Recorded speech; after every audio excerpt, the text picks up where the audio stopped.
সুজি দিয়ে আজ এমন একটা রেসিপি আপনাদের সাথে শেয়ার করব যেটা বানাতে সময় লাগবে মাত্র 10 মিনিট। বাচ্চাদের টিফিনে কিংবা বিকেলে চায়ের সাথে এটা কিন্তু খুব সহজে বানিয়ে নেওয়া যায়।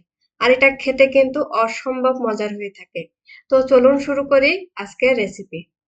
নমস্কার, কুকিং বাই সুস্মিতা চ্যানেলের আরো একটা নতুন রেসিপিতে আপনাদের স্বাগত।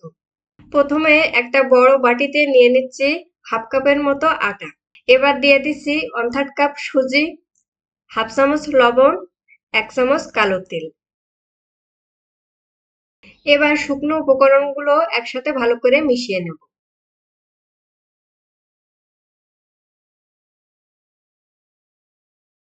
এবার সুজি আর আটা কিছুটা পরিমাণে একটা ছোট বাটিতে আমি উঠিয়ে রাখছি। এটা পরবর্তীতে নাস্তা তৈরিতে আমি ব্যবহার করব।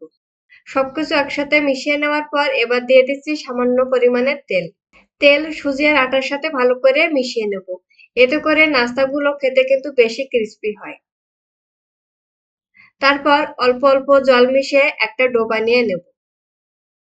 সুজি আর আটার ডোটা বানিয়ে নেওয়ার পর এবার এটা এক সাইডে রেখে এবার পুরটা আমি বানিয়ে নেব। পুর বানানোর জন্য 2টা মিডিয়াম সাইজের আলু আগে থেকে সেদ্ধ করে নিয়েছি। এবার একটা গ্রেটার দিয়ে আলু গ্রেট করে নেব। আলু 2টা গ্রেট করে নেওয়ার পর এবার এর সাথে দিয়ে দিচ্ছি হাফ চামচ লবণ, হাফ চামচ শুকনো লঙ্কা গুঁড়ো, হাফ চামচ জিরা গুঁড়ো, হাফ চামচ গরম মশলা গুঁড়ো, একটা পেঁয়াজ কুচি, 3-4টা মতো কাঁচা লঙ্কা কুচি।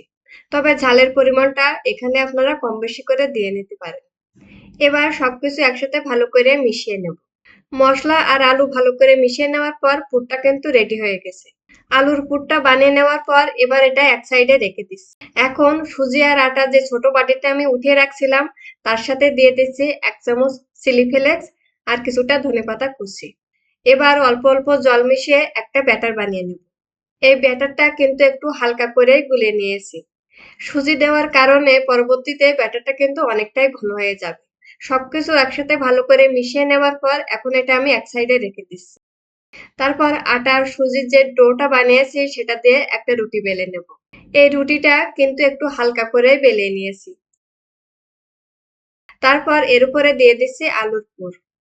আলুর পুরটা রুটির উপরে দিয়ে একটা চামচের সাহায্যে এভাবে রুটির উপরে সব জায়গায় ভালো করে লাগিয়ে নেব।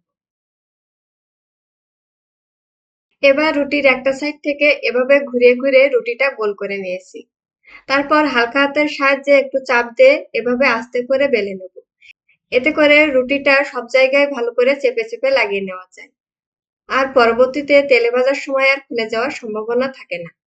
এবার একটা ছুরির সাহায্যে এভাবে ছোট ছোট পিস করে আমি কেটে নিয়েছি। এই পিসগুলো একটু হালকা করেই কেটে নিয়েছি। এতে করে ভাজতে সময়ও কম লাগে আর নাস্তাগুলো কিন্তু বেশি মুচমুচে হয়। সুজি আর আটার যে ব্যাটারটা বানিয়েছি সেটার ভিতরে একটা করে নাস্তা দিয়ে দেব।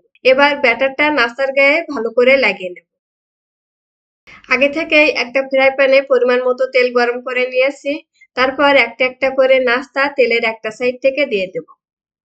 এইভাবে খুব সহজেই কিন্তু বাড়িতেই হেলদি একটা নাস্তা রেসিপি আপনারা বানিয়ে নিতে পারেন। এই নাস্তাগুলো বানানো কিন্তু খুবই সহজ। এত অল্প সময়ের ভিতরে এত মজার একটা নাস্তা বানানো যায় সেটা না দেখলে কিন্তু আপনারা বিশ্বাসই করতে পারবেন না। তারপর 2 থেকে 3 মিনিটের মতো মিডিয়াম টু লো হিটে আমি এগুলো ভেজে নেব। নাস্তার একটা সাইড ভাজা হয়ে গেলে তারপর এটা আমি উল্টে দিচ্ছি। এইভাবে উল্টে পাল্টে নাস্তাগুলো 2 সাইড আমি লালচে কালার করে ভেজে নেব। 4 থেকে 5 মিনিট পর নাস্তাগুলোর কালারটা যখন এরকম লালচে হয়ে আসবে তখন তেল ঝরিয়ে নাস্তাগুলো আমি উঠিয়ে নিচ্ছি। হুটহাট কখনো যদি খিদে পেয়ে থাকে তাহলে মাত্র 10 মিনিটের ভিতরেই এই নাস্তাগুলো কিন্তু আপনি বানিয়ে নিতে পারেন।